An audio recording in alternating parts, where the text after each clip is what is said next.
Welcome back, watchers, to Talkin Chop. We are so back, guys. We are so back after a long hiatus. And guess what? The NFL season starts on Thursday. Today is Monday. We might post this on Tuesday, but I think I could get it out by Monday. Guys, I am Dave Pokorny, host of Talkin Chop and runner of the account Upper Hand Chiefs on Instagram. And now I work for Upper Hand Fantasy full time. So if you see the TikToks and stuff, like, some of that might be me. So keep an eye out for that. But as always, I am here with my co-host and my lovely comrade, offensive line coach, Garett Aimutis. How are we doing today? We are so back.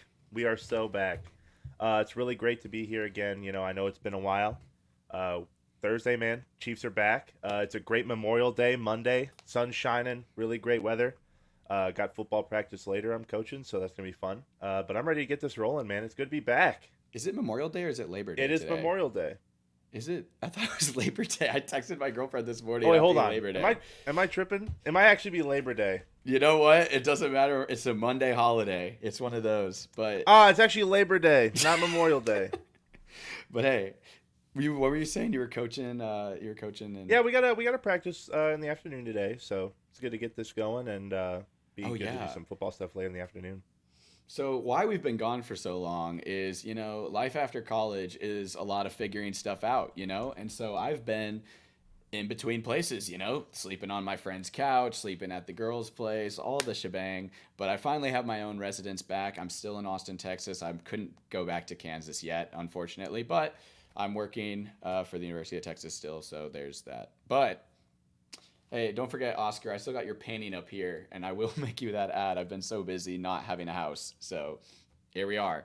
We're back. Signed signature. My brother just committed to Kansas as a engineer, not as a player, but he committed to Kansas. So there we go. I got this helmet from the LHN. They actually gave it to me because they don't need it anymore because they're in the SEC now. But yeah, Garrett, what have you been up to this past month?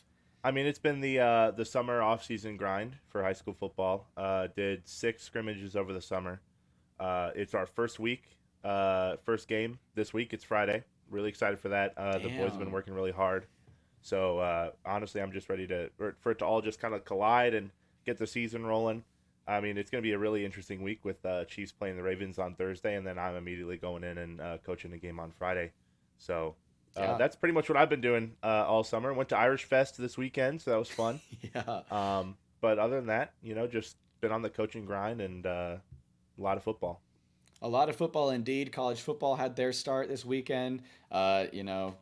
Some really good KU, Missouri, and K-State all having great performances. And college football super back. And hey, for those Husker fans, I know they're out there. Huskers looked really good with baby Mahomes, or little Cuzzo, as Mahomes calls him, Dylan Raiola. I'm not gonna lie, my dad went to Nebraska, so I like Nebraska a lot. And I don't know, it's a little cringe, but I still really love weird. it. Because if you're a Chiefs fan and you watch that guy, it's not that he looks like him, and obviously he's got a decent arm, but the way he moves in the pocket, these little shuffles that he does, it is identical. It is uncanny. And I was watching a couple of clips of him, and I'm just like, did this guy watch every single Mahomes clip through high school, college, and just to replicate his footwork? Because it looks the exact same. Well, Bobby Stroop, which is Mahomes' trainer, is actually his trainer too. So there probably is some similarities there just in that. How do you training. Get that deal?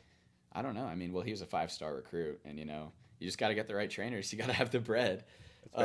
Yeah, so today we're going over a lot of things. First off, I mean, the 53-man roster obviously came out, and we didn't have a chance to talk about it. This is the first time we get to really talk about it. And honestly, good thing we did wait, because a lot of moves have happened. A lot of stuff. Even the past couple days. Yeah. I mean, it's been insane. Including this morning, Clyde Edwards-Helaire unfortunately going on the non-football injury list due to his PTSD he's been suffering. It's been on and off this offseason, but, the Chiefs are supporting him. They don't actually have to pay him.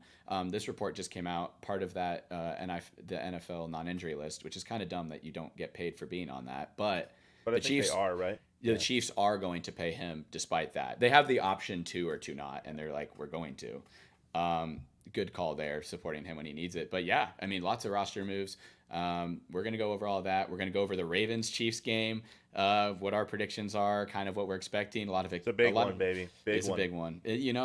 Week one's always important, but it matters a little bit more when it's a rematch of a game that only happened in 4 or 5 between the months Super ago. Bowl. Yeah, like they're the second most recent team we've played. So it'll be interesting to see that revenge game.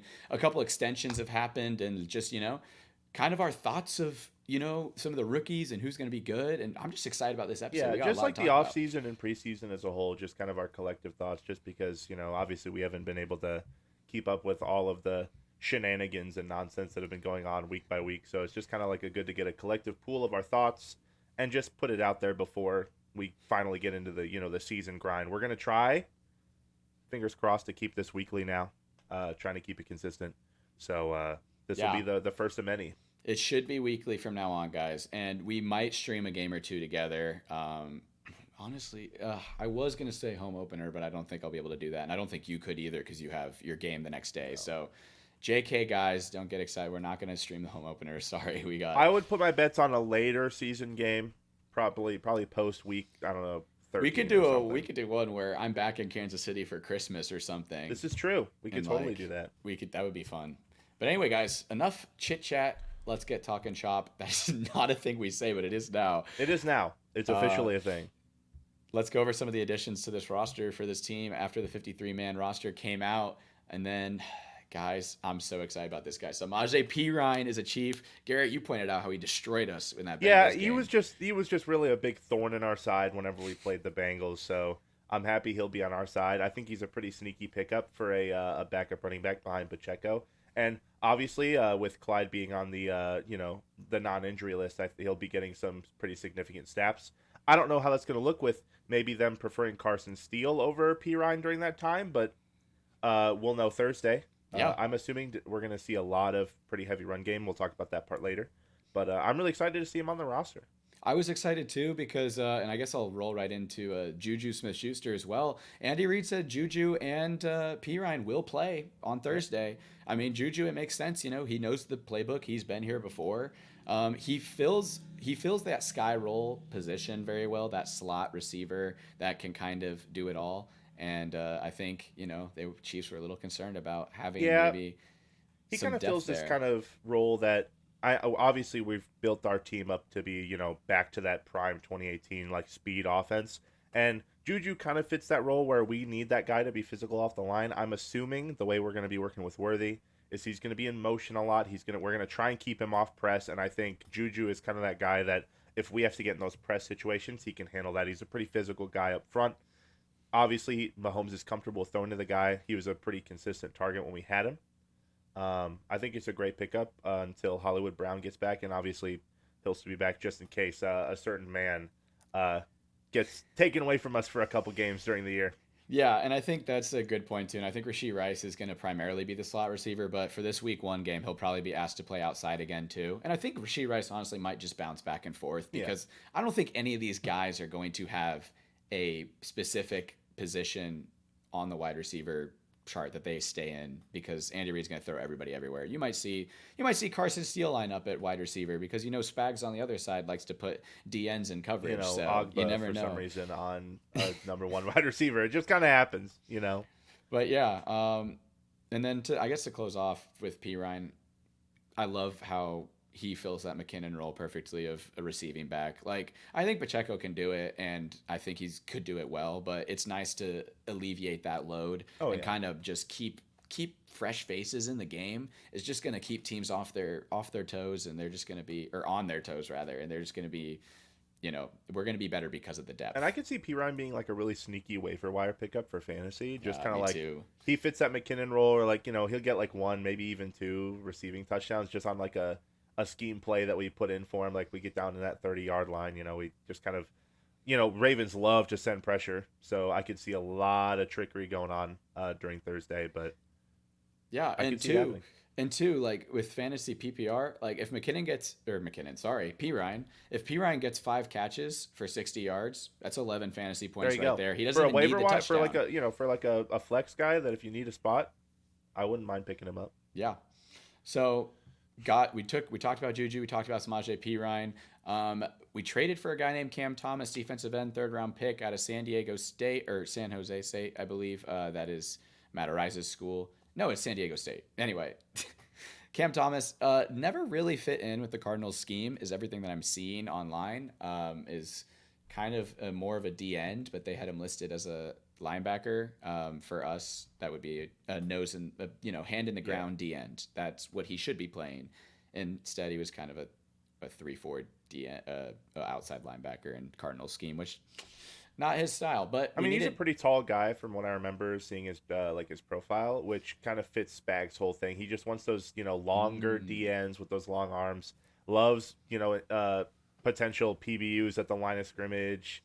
Uh, I think he just kind of fits that. Obviously, he's not going to be getting a ton of playing time, with guys like Karloftis and Dana over him. But I could see him, fitting a role. Yeah, fitting a role, and even Leo Chanel, I could see like end up like edge rushing a little bit too. I think Leo Chanel's gonna be all over the field. I know me and Garrett are both excited about him as a starter. Um, but Cam Thomas, in his very very limited snaps, does have 2 pass deflections. So maybe that's what Spags saw. He's like, oh, pass pass batted at the line. I This want guy this can guy, see the ball out of the hand. Pick him up. and that's We what need we to go needed. get him. And then we traded for another man, Peyton Hendershot, out of Dallas. Well, I mean, from the Cowboys. Yeah. Hendershot, special teamer, is what they've been saying. Like, he's mostly played special teams his whole career. But the thing that makes this move exciting is Andy Reid said they made it because they want Noah Gray to play a lot more offense and like 0 special teams, which to Thank me you. is exciting because Which means they're putting a lot more trust in him, which is deserved. Love Noah Gray. absolutely. And in that Jets game, he was one of the only receivers, quote unquote, to get open in that Jets game where we barely beat Zach Wilson on in prime time. But Noah Gray had a huge play that like really changed the course of that game. So Noah Gray, deservedly so, gets to play a lot more. We go over to Matt Ariza. We signed him early in the offseason. He officially wins the punter job. Switched his number from Daniel Sorensen's 49 to 14 today. But, I'm excited. I know we all like Tommy Townsend a lot, but, he's to maintain this dynasty, you got to cut costs at certain places, and that became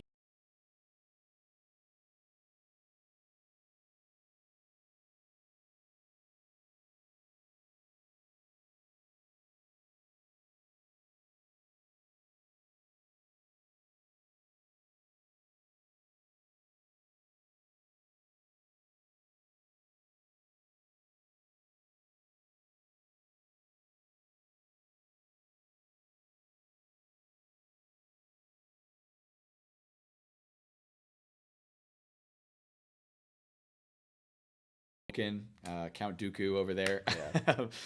Yeah. He couldn't. I think he kind of played himself out of the NFL in that last preseason game, and the Chiefs were like, "We need a good third string practice squad quarterback." Yeah, And and I love Bailey Zappi. a lot of So teams you could see him being on the 53-man roster, but just how we kind of build our rosters, he's just outside probably with the practice squad. Um, Carson Wentz is the backup. We go from Blaine Gabbert to Carson Wentz. I don't know how that's going to fare if, heaven forbid, they either of them, Bailey Zappi or Carson Wentz, have to play significant snaps. But I you feel know, safer than I did with Blaine Gabbert because I was a Blaine Gabbert it's not a hater. high bar though. He If gave you, the Bears their first 2 interceptions of the season in like week 4 or 5, whenever that game was. yeah, it's just The first terrible. Taylor Swift game of the season was They were against the blowing him out. Bears. They're like, all right, hey Blaine, why don't you go in there, show what you can do? 2 picks. Pick, pick. It's terrible. Like I miss Bouchel. I miss him. Yes. Oh, and he made the Bills roster. He's their backup. It's like we were spending so much time developing Shane. And then we just let him go. I was I disappointed. understand Andy Reid loves his veteran backups, but it's like at least Shane will push downfield. Like, Also, Mahomes is a veteran at this point. You don't even yeah, need a. I can guarantee you, if Carson Wentz, a guy like Blaine Gabbert, if they get put in the game, you're not going to see a pass more than 10 yards downfield. At least with Shane, he'll give you a chance. Yeah. Good on you, Bouchel. Yeah. Go have good fun. on- Go good- have fun in Buffalo. Yeah, I mean, honestly, good on him. He earned it, and that's great. So now let's go over the 3 UDFAs that made the Chiefs 53-man roster. These guys absolutely were not in a position to succeed in terms of beating out high caliber starters, high draft capital Mm-hmm. players at these positions, but they earned it. And I couldn't be honestly more excited and proud of them. Let's go with one of the surprising ones, honestly, in terms of just not many people had heard of him, and he earned his way onto a very, very competitive cornerback room. But that is Christian Roland Wallace, cornerback. He played safety a lot, and I was surprised that he was listed as a cornerback on our depth chart. But that is very L'Jarius Sneed-esque in terms Yeah, of I just mean, you know how Speed likes to work his DBs. I mean, they don't really. It's kind of like the same as our wide receiver room. DBs don't really necessarily have to be in a set spot. I mean, true. you'll see people rotating down from safety to corner, corner to safety. I mean, you're not really intermingling linebacker that much, but I mean, you could consider. What? Anyway, like McDuffie, like you can consider him sometimes playing linebacker the amount of times he's in the backfield, but. Yeah, like just the way that our corners will rush the passer. And I know Najee Johnson is, I guess, our next project safety that we're turning into a corner, which he might be a starter, so hopefully that's good for him. But yeah, no, I'm excited. I was personally against keeping Kelvin Joseph and Keith Taylor, who are two veteran corners that were supposed to make the roster over him, quote unquote. I like investing in Roland Wallace, who's a young guy, and he isn't the most athletic guy, but I mean, he's a 4-year college player, and he's definitely he definitely has the mindset of a pro, and the Chiefs saw that and gave him the roster spot, which was a little bit shocking. Even I guess another shocking one too is Ethan Driscoll, the offensive tackle out of Marshall, 6'9", huge man. Yeah, just massive individual. And I was kind of surprised because that was also a really competitive room during preseason was the tackle spot. I mean, we had so many guys that could have possibly made that 53-man roster, and I think Ethan Driscoll going out there and proving himself during those preseason games and kind of taking over that role. I mean, I was honestly under the jurisdiction that Chu was going to make the roster just because he was seen going with the ones during practice reps, and obviously Ethan Driscoll went out there and I mean, not to say Chu didn't work really hard, but Chiefs saw something they wanted in Driscoll and wanted to keep him away from other people's rosters. And to Chu's benefit, or to Chu's credit, I guess, I think this is just a smarter move for the Chiefs by cutting Louise Rezamet and just sticking Chu in that international player spot versus Louise Rezamet, and then having Ethan on the main roster so that no teams can steal him. I think the Chiefs were worried that teams were going to steal Ethan. I believe so as well. That's why they put him on the 53, and it's well-deserved. I mean, I could see him being a guy that is a Chief for 4 years and then all of a sudden becomes a commander and gets a huge payday. He goes to Washington and gets his payday. To that same point, what does that say how the Chiefs feel about Chu is that, obviously they knew Louis Rezamet. They put a lot of hard work and effort into him during the preseason, and they decided to let him walk and put Chu in that slot instead. They wanted to keep him and make sure he wanted to stay within our program. So absolutely, and it is said to be too. There's a lot to be said about the locker room guy and what Chu puts in. And we got to interview him, and he just seemed like a guy who loved Kansas City, who loved his teammates, and worked harder than I think. He does a lot of things the right way, and it was a really good interview. It's one of our last episodes. Go check that out. Yeah, we did that. Little shameless plug. We did that right before I moved, so thank you, Chu, for fitting that in. Honestly, that was really clutch. But yeah, finally, this is a guy. I'm gonna give credit where credit is due. The Instagram account Chiefs Talk was talking about this guy all off season, and I was cautiously excited. I was like, yeah, UCLA, Ball State. This guy, he runs the ball. He's really cool. Nice hair. Yeah. And then all of a sudden, Crocodile owner, absolute preseason dominant back, and he just is a break tackle machine. Carson Steele, the halfback / fullback. I think he will play both in this offense, and I think that's kind of why we only kept 3 running backs on the active roster, is because Carson Steele is going to play fullback and running back. This guy is a beast. He's so exciting. He just breathes Chiefs. He breathes Chiefs football. He's huge. He's got decent speed. It seems like he just rubs butter on himself before every game. They just kind of slide off of him. He runs through people. I mean, the way he plays football is really fun to watch. And when he gets in on those really nice, short, last year, if you're a Chiefs fan, you know this, and if you played against us, you knew this. Anytime it was 3rd and 1 and 3rd and 2, we're like, oh my God, here we go again, right? I was more comfortable last year 3rd and 8 than I would be 3rd and 2 and 1. because for some reason, even with our top 5 O-line, we just could not get these short yardage situations.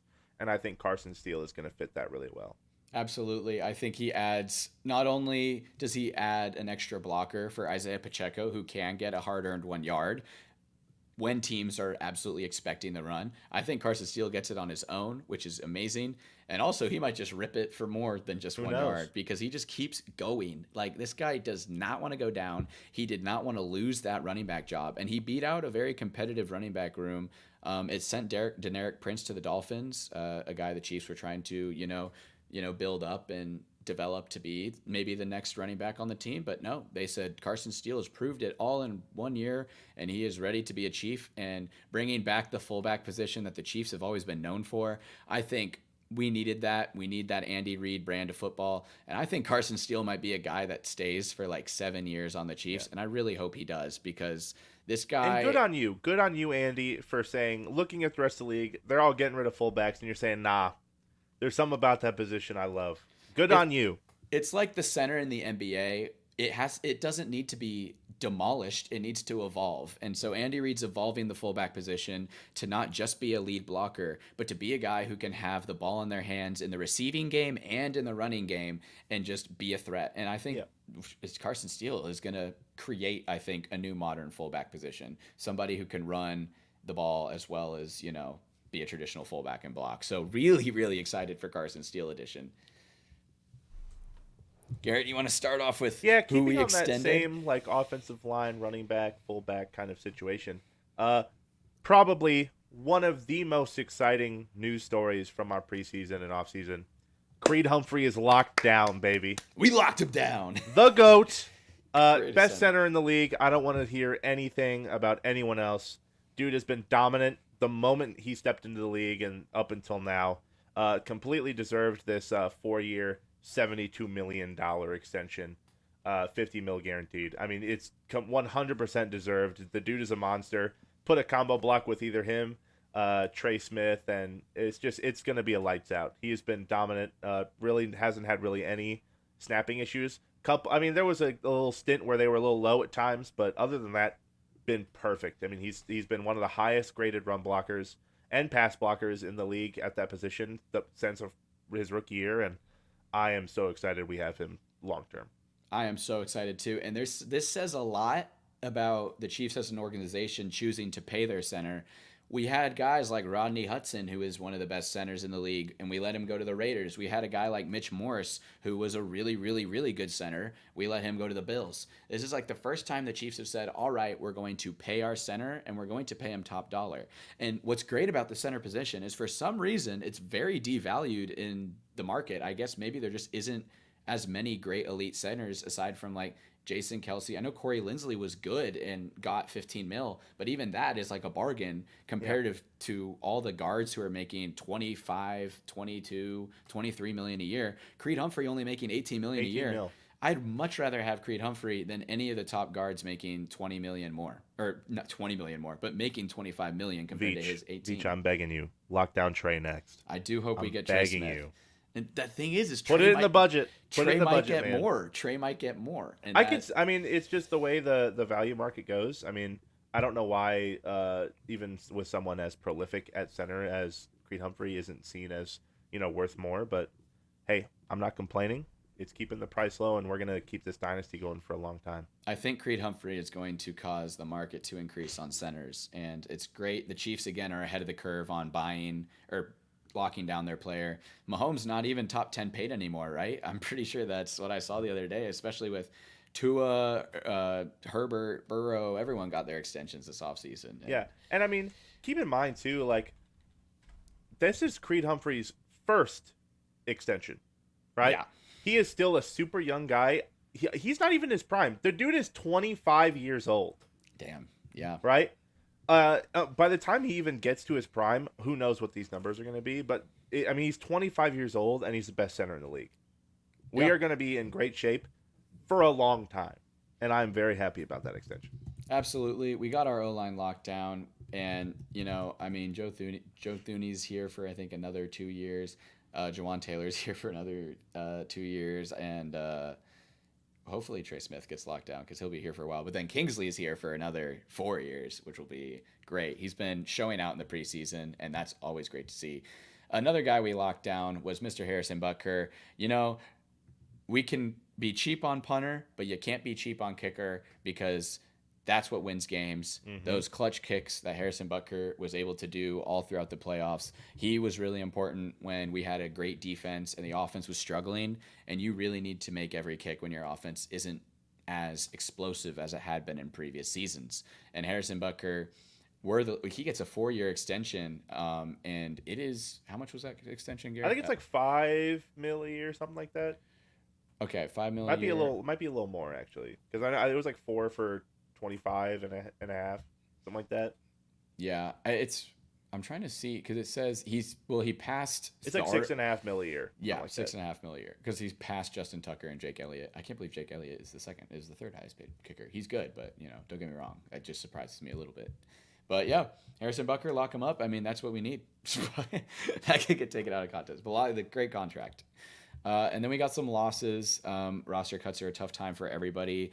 Not everybody can make the Chiefs 53-man roster or practice squad. You have guys that will quickly note, like Justin Ross, fan favorite, lands back on the practice squad. I'm glad he stayed around. He's a fan favorite, and he might get called to action. You never know. It's a long season, and injuries do happen. So, with his departure, we have some departures that we're about to list that will probably not be coming back to the Chiefs anytime soon. Starting off with the guy whose jersey I'm wearing in honor of his last game. Many Chiefs fans kind of toxic towards hating him. I don't think it's fair to hate Kadarius Toney. You don't know what's going on in the mental state of a player to get somebody to go from an elite prospect to all of a sudden just, out of the game of football. And, he did have an NFL record, which is the longest punt return in NFL history in the Super Bowl. And he has 2 rings, and he was instrumental in that game. So Chiefs fans, you can't hate on him. You just got to be like, all right, his time here is done. And he's still a free agent right now. I'm going to predict he goes to the Cowboys. It just feels like a Cowboys move to me. I heard he's talking to the Raiders, the Saints, and the Chargers as well. He isn't talking to the Cowboys, so I just think he will go there. And then, I'm excited to see where he goes next, but this was probably the crowdiest, I don't even know what I'm saying, most crowded wide receiver room that we've had. And, personally, the chopping block is a cruel mistress. It is what it is. Personally, I would have kept him over Sky Moore. I think there's more upside there, but I'll let you talk on that because I know that's. It's hard to gauge, right? Because you see a lot of these players at face value and you don't see them in the locker room or in meetings. And obviously, maybe Sky Moore was just more of like that locker room positive guy. I could see Kadarius Toney having a much higher ceiling than Sky Moore and maybe even a higher floor, but I'm not sure what he looks like in meetings. Maybe they saw him around the building and they're just like, you know what, we're going to cut our losses, right? But I can't speak to that fact. Do I think Kadarius Toney could be a better player than Sky Moore? Yes. But as of right now, they're like even in my mind, so it could have went either way. Yeah. Kadarius Toney worshiper might disagree on Instagram, but I'm sorry for your loss, KT worshiper. He's a friend of the show. I've actually joined a Madden franchise with him, and he's actually a real Chiefs fan that just took up liking Kadarius Toney, and so unfortunate for him because his whole brand is built on liking Kadarius Toney, and now now he's out of a job. So he says he has a big announcement coming for where his page goes next. I assume that has something to do with if KT signs somewhere. So excited to see that. But next up on the list, another fan favorite, failed experiment we touched on earlier, Louise Rees-Zammit, rugby sensation from Wales, young guy, 23, 6'3". It doesn't work out sometimes, and the Chiefs didn't see him as a fit for running back, which is where we would have needed his services, where there was probably the best chance of him to make the team. He ran high, and I don't think that ever changed. It was cool to see how much work and effort he put into this experiment, and it was really cool to see the players took him in under their wing. I saw Pacheco teaching him how to pass block, and the way Pacheco was doing it was super cool because Pacheco was like, this is what I need to work on too. So, it was super cool. Yeah. It was a great experience, a great story. ends up he signs with the Jags practice squad instead of ours because he wants to play wide receiver, and I think that'll be a better fit for him. You know, he ran high. He's 6'3". He does have good hands. He was a rugby player, and he's just got to learn route running. And you know, I think the Jags are gonna be good for him. They're a very international team. I know they play in London, and they have a good fan base over there. So I think it's a good fit for him. I'm happy for him, and I mean, I'm glad that he has a better shot to make the league with them than he does with us. My kind of viewpoint on that whole situation is, I think if this was any other year, Yeah, other than us going for a three-peat, I think he stays in our system, right? But Veach had to make that tough call where he realizes this is a once in a generation chance to get to a three-peat and make that three-peat, and we need the absolute best 53 that we can to make that happen. And that unfortunately, includes the practice squad that too. includes practice squad. We need guys that can help us in the best way possible. And unfortunately, Reese Hammett just isn't that yet, right? Yeah, If we didn't win last year, if this was just a neutral year, I think he makes it. But these are the tough decisions, right? That's why Veach is in the position he is. He makes those tough calls. He knows that the media loves this guy. You know, just has to make the tough calls. yeah, I think he's going to do well for the practice squad over there. I think he's going to develop his skills and hopefully make a 53 one day. But it was just the cards didn't fall the right way this year, and we're pushing for history. So Absolutely. And I think too, like we touched on earlier, True Godric making that international player spot is important because he is more NFL ready and he has been in the system longer and he is a position that is more valuable right now for the Chiefs, which is offensive line depth. And we've seen what's happened when our running backs have been injured, and we'll go out and get Damian Williams, we'll go out and get Darrell Williams, we'll have Spencer Ware come back, we'll have Sharkandrick West come back. Like, this is the years when we had those injuries versus, oh no, the entire O-line is dead in 2020 and we just got ripped to shreds in the Super Bowl versus the Bucs. So Veach has made sure to have a ton of guys in the system now that can play O-line, and it's honestly that's where that decision comes down, as you said. Who's next on our list? Oh, yeah, Kamal Hadden, that was tough. fan favorite. It sucks, we know, but like we said, this is going to be a tough year. And if you are not ready to fill in roles where you're needed, it's just the way it's gone by the bye-bye, Yeah, See you later. he came off an injury last season. Kind of like let's see if he can be back to his normal self after his injury at Tennessee. Drafted him in the 6th round, and I think we as Chiefs fans are a little spoiled in thinking that every 6th, 7th round draft pick is It's gonna supposed to be a slam hit. dunk, it's Yeah. just- And listen, they aren't. CJ Hansen might be. CJ Hansen might be a slam dunk pick, but Kamal Hadden, unfortunately, the Packers signed him. Good on the Packers. I think he is on their practice squad, but that says a lot if we didn't want him back on the practice squad. But yeah, Packers got him. Wishing the best for Hadden. They have a little bit of a longer timeline in terms of where they want to be, and so they'll have the patience to develop him. Irv Smith. Garrett, you never really liked the signing. I liked it a lot, but then I Everyone didn't. loved the guy, and I was just never that impressed. Maybe it's just because at the time I had a really big bias for Noah Gray.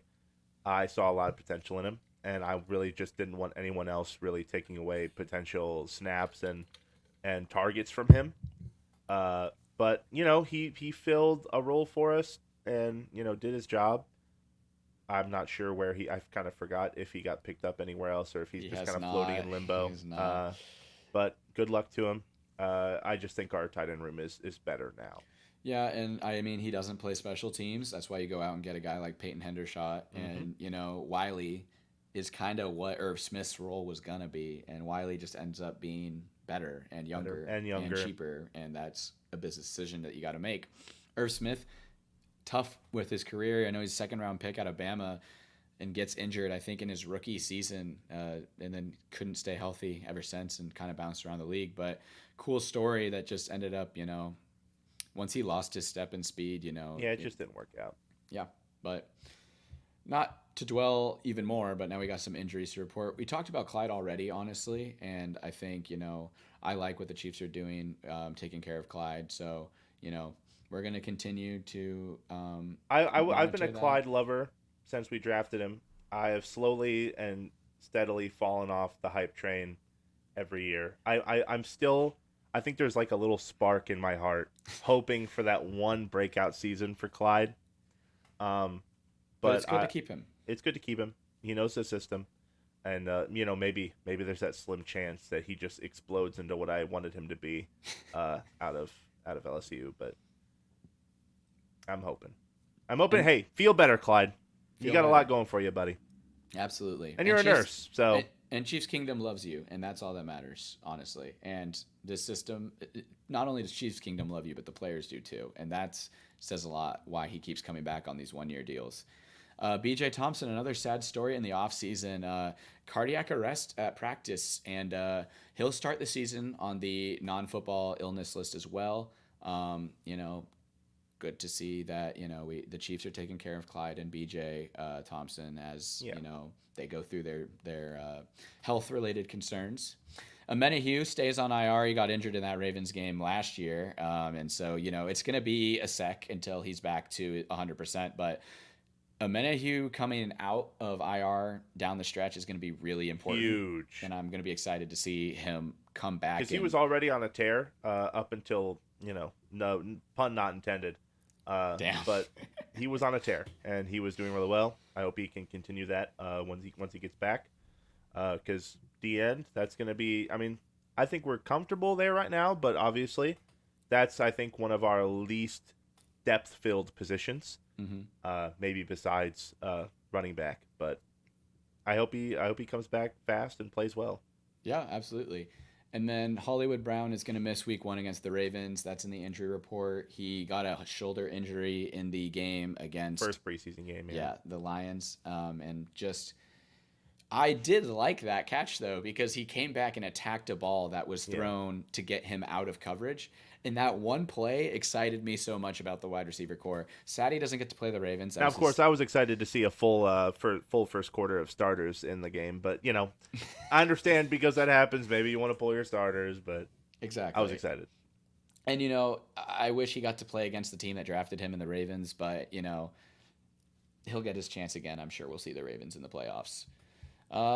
Before we go on to our next thing, which is we're going to talk about the Chiefs offense and how excited we are. Let's go over some of the rookies that we were hyping up who have continued to gain hype, if not got more hype, and made the roster. Garrett, you want to go over? We talked about late round picks and us being spoiled with Veach just finding diamonds in the rough. CJ Hansen made the 53-man roster. Not only made it, but he is listed as the backup right guard. Guard number 2 right behind Trey Smith. I am ecstatic for the guy. Loved his film, even though it was significantly harder to find film on this guy than anyone else. I told the story before, but I had to watch his film through a wide receiver film on the same team. Holy Cross. I'm shocked you guys haven't heard of Holy Cross. They only have banger guys coming out of college. Oh, what did happen to Coker? Isn't that the guy that you were looking at, the wide receiver from Holy Cross? I don't think he got drafted. I think he went undrafted. But anyway, CJ Hansen loved his film. Thought he played really well, and obviously the Chiefs agreed, and he made the 53. And I'm excited to obviously want our guys to stay healthy. But if he has to go in, I'm pretty confident that he's going to be just fine for us. Absolutely. And a little update on Mr. Coker. It looks like he's a Panther. There we go. I don't know if he made the 53-man roster. Just practice squad or? Well, I am trying to find that out real quick, but good. We're going to try and get our stat guy here more consistently. Okay. We just scheduling this week, a little bit hectic. You're in our hearts, Jackson. You'll be here next time.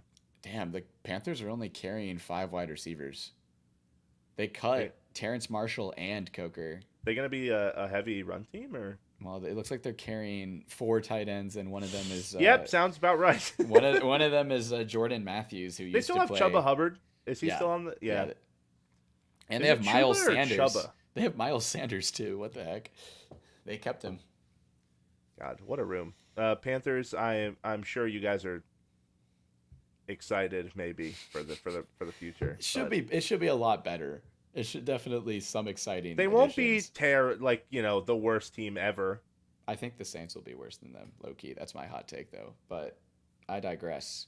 We got to go back to the Chiefs. This is Talking Chiefs. Yeah, it's Talkin Chop. This isn't Talkin Panther. This isn't Talking Claw. Talking Claw. Dude, that's just terrible. It's better than Talking Panther. That sounds like a cartoon for kids that's like made in the Coco Melon-esque like animation. Perfect Talking for Panthers Panther. fans. Yeah. And then we got Jaden Hicks, who Tyrann Mathieu shouted out as an absolute beast, because I think Tyrann sees a lot of himself in Jaden Hicks, and Jaden Hicks is, I think, a better like physical build than Tyrann could be, doing a lot of the same things Tyrann was doing. And honestly, he's kind of L'Jarius Sneed-esque too, which I love. Is just a giant, presence in the run game, good one-on-one coverage for a safety. One-on-one coverage that he has is outstanding, and he's just everywhere. He's tackling everywhere. Jaden Hicks is going to play a lot this season, and honestly, I think we might see a lot of 2 corner sets, 4 safety sets from the Chiefs, and I think we're going to have a lot of DBs just playing everywhere. And honestly, that's indicative of what Roland Wallace got listed as, with Roland Wallace being listed as a corner and Najee Johnson being listed as a corner, even though those guys were safeties. Like, I think those corner versus safety name is starting to lose its meaning in the Spags defense. It just doesn't matter. Garrett, you good? Oh yeah, I'm good. I'm just I'm ready to talk about. I'm just super excited to talk about our next segment. All right. Well, then let's move on to our next segment, as we've already covered our guys over here. Sorry, I just read a text from my roommate. He's like, "Are you done with the podcast yet?" And I was like, We're never "No." done. We're always talking shop. It's not finished yet, because we got to move on to our best segment. Garrett, is this Chiefs offense quite possibly the best Chiefs offense, not only of Mahomes' time, but of all time? On paper, it's looking good. It has a chance, right? Obviously, when we're talking about Chiefs offenses, everyone can get super excited about that 2018, high flying, rootin' and tootin' offense, right? We can always talk about that. But The Legion of Zoom, some might call it. Legion of Zoom. I'm saying that this has a chance to be a resurgence, right? Obviously, you never know how dominoes are going to fall. But due to our roster, due to schemes and how we're getting the stuff lined up on the outside, I think we have a chance to have a fully put together offense with no weaknesses. I could completely agree. And I think not only is it no weaknesses, it's the depth to back up those like potential injuries or potential weaknesses. There's always a next guy up that arguably is better than some of the starters and backups for that 2018 offense. Just look at the tight end room. I mean, I love Demetrius Harris. Was a great Chiefs legend throughout Chiefs our 1-2 game legend. Yes. But holy cow, Noah Gray looks to be the real deal. Jared Wiley looks to be like the real deal. And that's our tight end 3, could probably be a serviceable tight end 2 to most teams in the league. And that's already the room 1. Running back room is super balanced and perfect. You have Isaiah Pacheco. I mean, together the 3 of them kind of make Kareem Hunt, which is kind of funny. Yeah.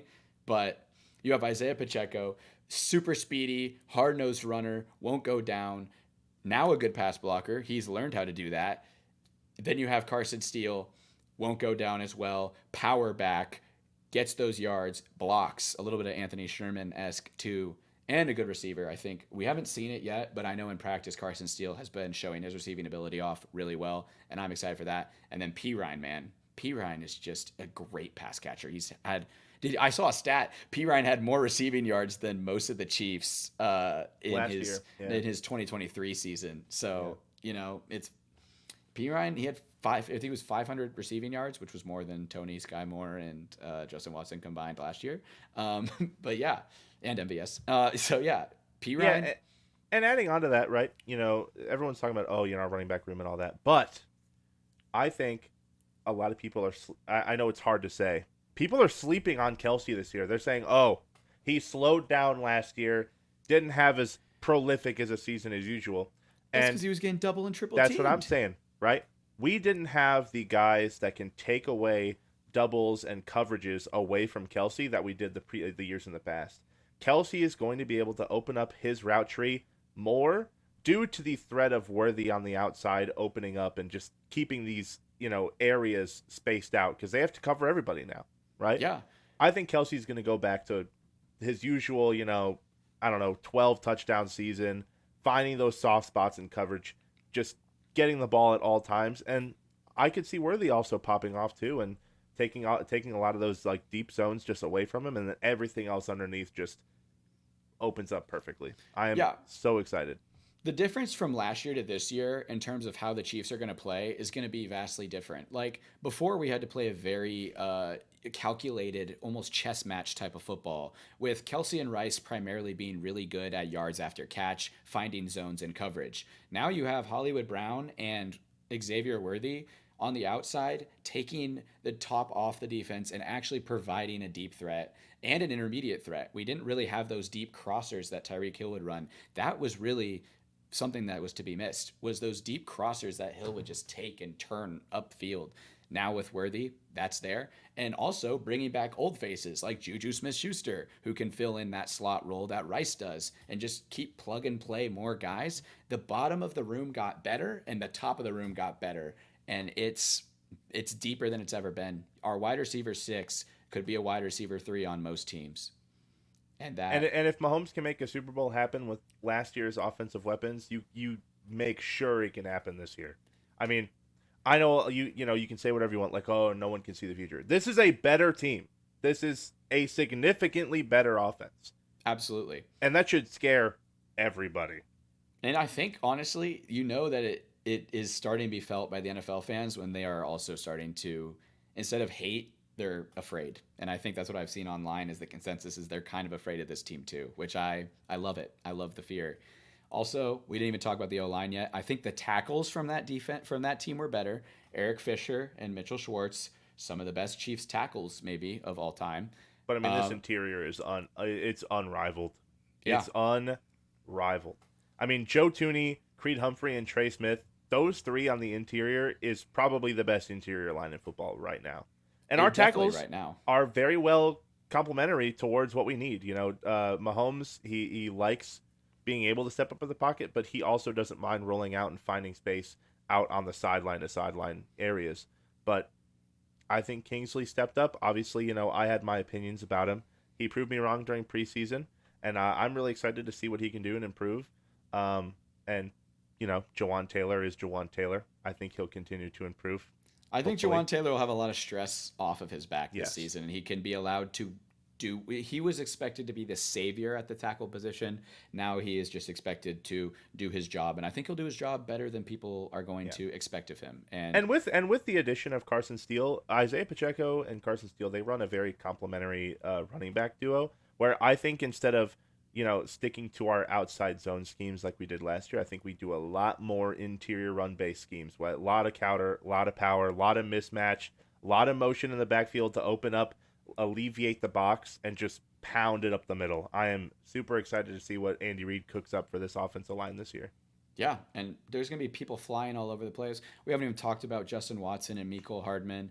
And just honestly, we get better at special teams too because guys like Hardman and Worthy and Sky Moore even can do a kick returning now, and we just have so much firepower. I'm super excited. I think it's obviously we have to wait to see what happens, but I think this could definitely be the best team that Mahomes has ever played with offensively and defensively. I think last year's team was better, but we're one move away from, or one guy developing and breaking out from it being exactly the same as last year's defense. And that's what I always say. In Spags we trust, baby. In Spags we trust. Dude, when Chew came on with the Spags we trust shirt, he was hamming it up. He knew us. He might have done his research on us a little bit because we've been saying that a lot. So, but yeah, super, super excited for this season and this offense. But now it's time for the game preview as we wind down the hour. Now it's time for the real stuff. It's time. The game that I cannot wait for. I actually was supposed to work, but then I told them I have other work, which is this. I normally get together with my buddies on Thursday nights and do some stuff, but I told them, nope, it's game 1, baby. Can't make it. I got stuff I got to do, and that stuff including sitting on my chair and watching the Chiefs dominate the Ravens. No Hollywood, but we're missing that revenge game. But I think it's going to be. I think the Chiefs are going to get off to a hot start. I think it's going to be our classic like opening game like show. I know we lost last year's opening game to the Lions, but I think that was a little different because Andy Reid is 9-2 in opening games with the Chiefs, and it ain't about to be 9-3. I'll tell you that. Now, to complement that, to give the Ravens, their flowers and all that, Lamar is 5-1 on season openers. Is that due to his play or that prolific Ravens defense that they've had for the longest time? Who's to say? But Lamar is historically great on day one, and if we can contain him, I think it'll prove effective towards us possibly boosting Andy Reid's week one numbers. I'm really excited. And another thing, Lamar is 1-4 against Mahomes all time. All I'm gonna say, I think Mahomes goes out there with the expectation that he's going to beat anyone he plays. Lamar is no different, right? Yeah. And Lamar, I think he's going to come into this thinking, obviously he's beaten him before, but that was in an inconsequential game. And then he went and lost to us in the playoffs last year. He was trying to get over that hump that Lamar can't win in the playoffs. And once again, it's a rematch. He's playing the guy that beat him and continued those efforts that the haters of Lamar keep pushing. So he's going to try and get over that hump week one, and I think it's going to be pretty tough for him. Absolutely. And obviously we are about to bring in the Derrick Henry conversation of that's the biggest Ravens acquisition that they got this offseason. They had a lot of departures in the wide receiver room, honestly, and that has moved Nelson Aguilar back to a starting position in the NFL as he's the Ravens wide receiver 3. Derrick Henry, at this point in his career, no longer scares me. And honestly, after what the Chiefs did to him in the Titans AFC Championship game, he shouldn't scare Chiefs fans, especially knowing that that single game made a career for Mike Pennell. And Mike Penetration is where that's where me and the boys, Garrett, Luke, and I came up with that nickname as we were at that game. And like Mike Penetration was there, and he shut down Derrick Henry that game. We're the biggest Mike Pennell lovers of all time. Yeah. I mean, he's just been consistently one of our favorite players on the. He is the definition of Chiefs legend, baby. Yes, and he came back after a stint with the Falcons and the Bears.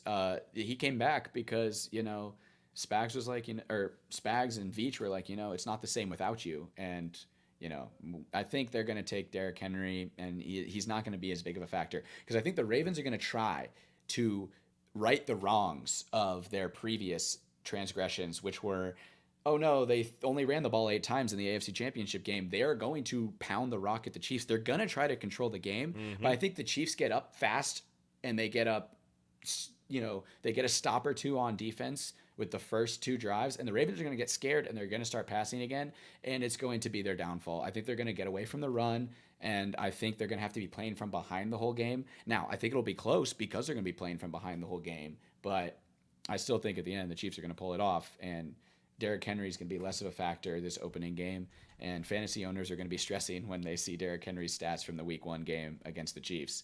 But that is one of the key to victories is, lock down Derrick Henry early, and the Ravens are going to probably alleviate from that. Yeah. And obviously we have a couple keys to victory that we want to talk about. One of those being stuff Derrick Henry. We don't want him getting any yards. We want to keep his yards per carry down. We want to make sure that he is getting consistently stuffed at the line, just kind of group tackling. That's one thing Derrick Henry is really good at is breaking solo tackles. So, swarming to the ball is going to be really important. Finding our fits in our run game, super important. And the flip side of that, offensively, I think the running game needs to be a focus this game. We need to be able to open up that passing game for our younger receivers. And Andy Reid is going to do this great because he always does. Andy Reid needs to make Xavier Worthy be in motion at all times. Yes. He needs to line up and never run from where he lines up at the start. He needs to be in motion in the backfield, either that be, orbit motions or comeback motions. He needs to not be stationary ever, right? And it's going to scare the Ravens secondary too, which has gotten better in this offseason and is definitely an improved Ravens defense from one of the top defenses last year. But, I mean, this is an improved Chiefs offense by a vast margin too. And like you said, Worthy is going to make them have to respect that. It's going to open up Rashee Rice. It's going to open up Kelsey underneath. And it's going to open up the run game. And then once you're running it 4 or 5 times down their throat, all of a sudden a play action pass, Xavier Worthy, all he has to do is do one quick step. One of the best route running receivers in this rookie class, in my opinion. I've seen the tape. I've seen it all. Worthy is getting slept on for his route running. He's going to get open in one-on-one coverage. I'm not concerned about his size. He's going to absolutely. He's going to get a touchdown this game. We didn't say we were going to do player props. He's going to get a touchdown. And to the people that say, "Oh, well, he can't get off press," do you really think he's going to be consistently able to be pressed at the line of scrimmage under Andy Reid's offense? No. No way. It'll never happen.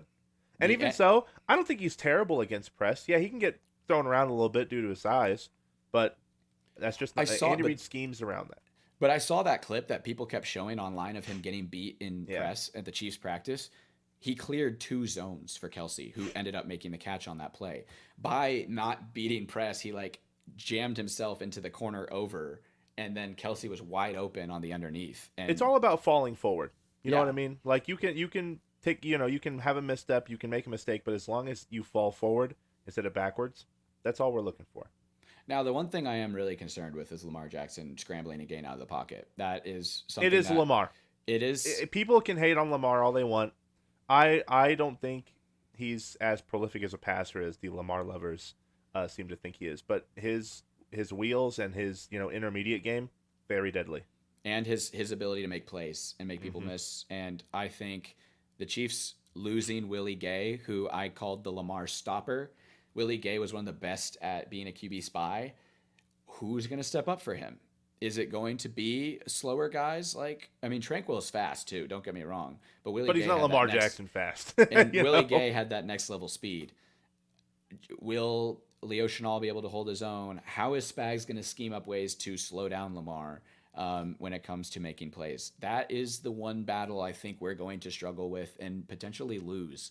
But I think even losing that battle, we are still going to win the game. So. Yeah, I mean, Garrett, what do you think Spags could do to stop that? Maybe Jaden Hicks plays a lot more. With Lamar, it's always a game of cat and mouse, right? Like, even if you have a wide open, rusher to Lamar and unblocked, there is never such thing as a guaranteed sack against Lamar Jackson, right? He can always make something happen, slip out from tackles. What I would assume is how he kind of contains edge. I don't think he's going to focus too much on DN's containing edge. I think he's going to focus on maybe our corners or our DBs kind of being the contain for Lamar Jackson, just due to that speed. I don't think you need to be huge to tackle Lamar, so that's a benefit. And I love the way Hicks tackles with he can tackle you by your foot, which is something that he could play in the slot. Yeah, and Spags is really good at scheming up ways for unconventional players to force pressures or get in the backfield, so I can see that a lot. I don't see us blitzing a lot at all. I think Spags would probably rather contain him, keep him in the pocket than force him out. But we will see come game time. Absolutely. So, Garrett, what's your score prediction? You got to do it. I'm going a little bit more conservative than I think you are. I'm going 27-24 Chiefs. I can see us scoring 3 touchdowns, 2 field goals, and I could see them keeping it real close. Maybe last possession, it's 24-24 late in the fourth. Chiefs have the ball. Go down. Harrison Butker kicks a 50-yarder and puts the game away. I think our offense is going to be great this year, but got to get the gears off. We didn't have nearly as many snaps in the preseason with our starters as we normally do. True. I could see us kind of faltering the first couple drives. Our first half, I don't think is going to be very explosive. I could see us coming out in the second half and really getting it in motion.